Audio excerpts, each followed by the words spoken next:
বৈঠক কি শুরু হয়েছে আর কারা কারা অংশ নিয়েছেন সেখানে আমাদেরকে একটু বিস্তারিত জানাবেন। হ্যাঁ জ্যোতি, বেলা ঠিক 11:30টার আগেই আসলে 11 দলীয় ঐক্যের যেসব শীর্ষ নেতারা ছিলেন তারা আসলে বিরোধী দলীয় নেতা জামাত আমির ডাক্তার শফিকুর রহমানের যে বাসভবন সেই বাসভবনে এসে পৌঁছেছেন এবং তার পরপরই আসলে ঠিক 11:30টায় তাদের বৈঠক শুরু হয়ে গেছে এবং সেই বৈঠক চলছে। সেই বৈঠক আসলে ঘণ্টাব্যাপী সেই বৈঠক চলতে পারে এবং আমরাও আশা করছি 1 ঘন্টার মধ্যে সেই বৈঠক শেষ হবে এবং বৈঠক শেষে আসলে আমরা জানতে পারবো যে বিরোধী দল 11 দলীয় ঐক্য থেকে আসলে কাকে প্রেসিডেন্ট নির্বাচনের জন্য তারা পদপ্রার্থী করবেন।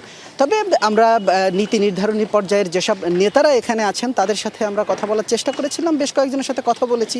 তবে এ বিষয়ে আসলে কেউ কোনো ইঙ্গিতও দিতে চান না যে আসলে কে প্রার্থী হতে যাচ্ছেন। তবে আমরা যতটুকু আসলে উড়ো খবরই বলতে পারি যে সেসব নেতাদের কাছ থেকে যতদূর জানতে পেরেছি তারা বলছেন যে নায়েবে আমির অধ্যাপক মুজিবুর রহমান তিনি হতে পারেন, আবার তাদের এলডিপির চেয়ারম্যান কর্নেল অলি আহমেদের কথাও বলছেন। আবার আরও একজন নেতার সাথে কথা বলছিলাম, তিনি বলছিলেন যে এই সরকার যেহেতু জুলাই গণ অভ্যুত্থানের মধ্য দিয়ে নির্বাচিত হয়েছে সুতরাং তারা জুলাই আহত এবং নিহত শহীদ পরিবার থেকে কাউকে নির্বাচিত করতে পারেন, এমনটাই তারা বলছেন। জ্যোতি। শামীম, আপনাকে অসংখ্য ধন্যবাদ।